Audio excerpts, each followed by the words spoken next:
And if you can stand on top of that hill, then the amount of power that it can give you for the rest of your life is just, if you can do that, then geez, you can do anything. When you're climbing the tallest mountain on Earth, strange things can happen. In today's video, we're diving into some eerie and mysterious events that have taken place on Mount Everest. Our list includes stories like the Sleeping Beauty, the vanishing snowboarder, mountain ghosts, and more.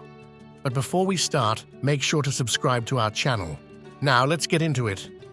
The man who tried to climb Everest in high heels. Everest has always drawn in fanatics, eccentrics, and colorful characters, but none were quite like Englishman Maurice Wilson.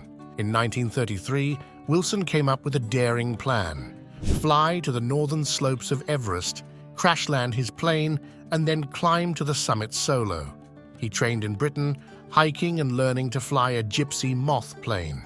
That winter, he stayed in Darjeeling, preparing for his climb by fasting and praying, believing this would give him the strength to reach the top.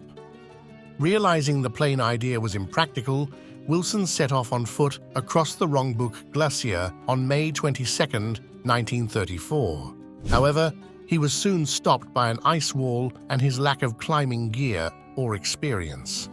His last diary entry was on May 30th, and his body was found the next year, reportedly dressed in women's lingerie. Though this claim was never confirmed, in 1960, a Chinese team found a woman's high-heeled shoe near where Wilson died.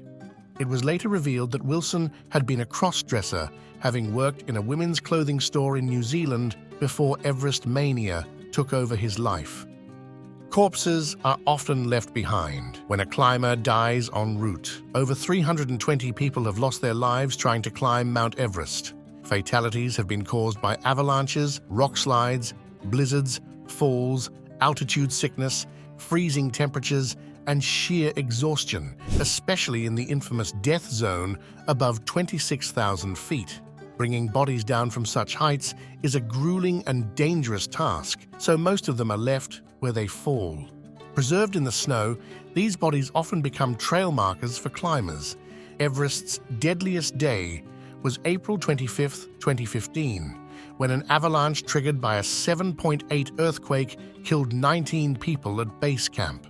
This earthquake caused over 9,000 deaths and more than 23,000 injuries across Nepal. In May 1996, 8 climbers died in a storm, an incident detailed in John Krakauer's book Into Thin Air. Despite the harrowing accounts, the book didn't deter adventurers willing to spend tens of thousands of dollars for a chance to conquer Earth's highest peak. Crowds at the summit have become so common that traffic jams are reported, and in 2013, a fistfight broke out between 3 European climbers and over 100 Sherpas over what the guides saw as reckless behavior. Yet, the deaths continue. The story of Sleeping Beauty. One of the most famous bodies on Everest is known as Sleeping Beauty. Her real name was Frances Arsentiev, a woman from Hawaii. She made history as the first female to scale Everest without supplemental oxygen. However, on her descent, she became exhausted from oxygen deprivation and collapsed. Twice, fellow climbers encountered Arsentiev. Both times, they tried to rescue her, but were ultimately forced to leave her behind to save themselves. Tragically, she froze to death. Her body, dressed in a purple jacket, became a well-known landmark on the mountain and earned her the haunting nickname Sleeping Beauty. The Yeti. Stories of the Yeti have long been a part of the folklore in the Everest region, passed down by the Nepali and Tibetan tribes. They speak of a bipedal, hairy creature that roams the mountains at night. Over the years, various sightings, footprints, and even DNA evidence have added credibility to these tales.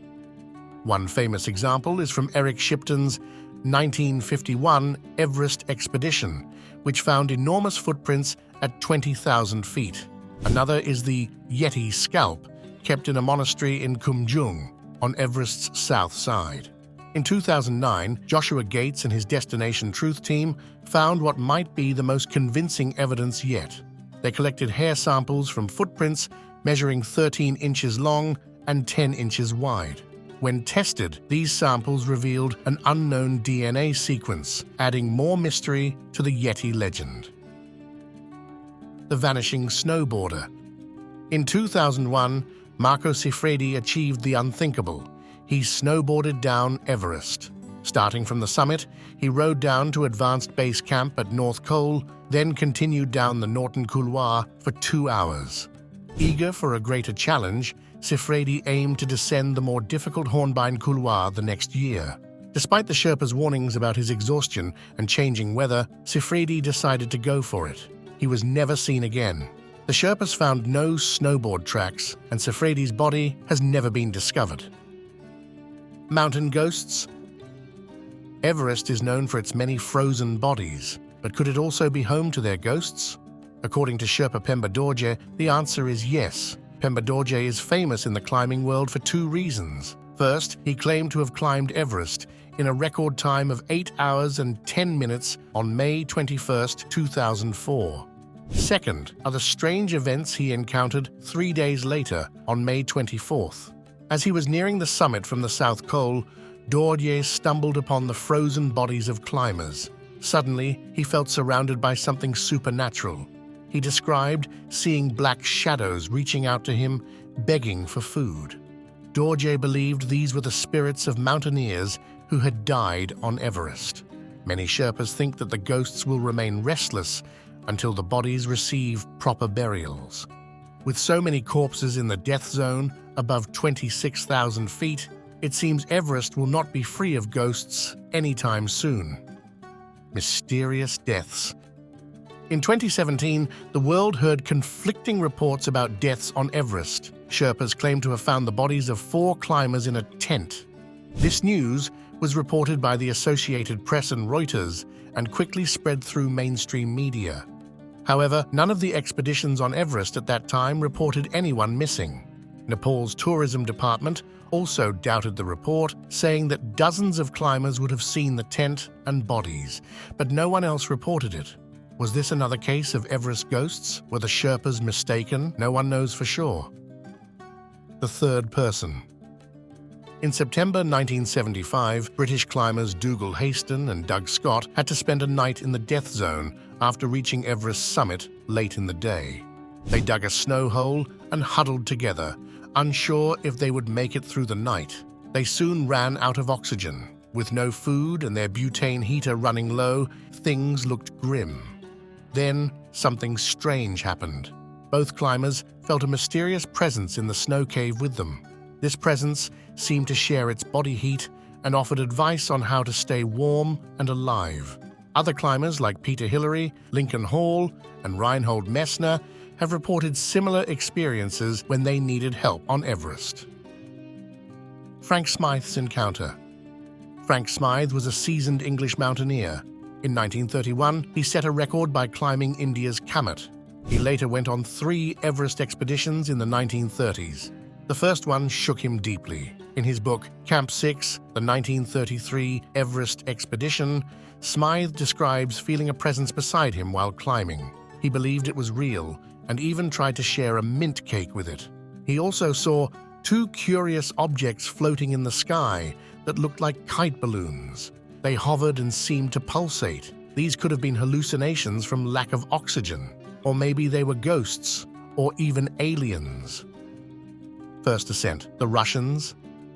In 1952, before Hillary and Tenzing's famous climb, a Russian team supposedly attempted to scale Everest via the North Route in Tibet.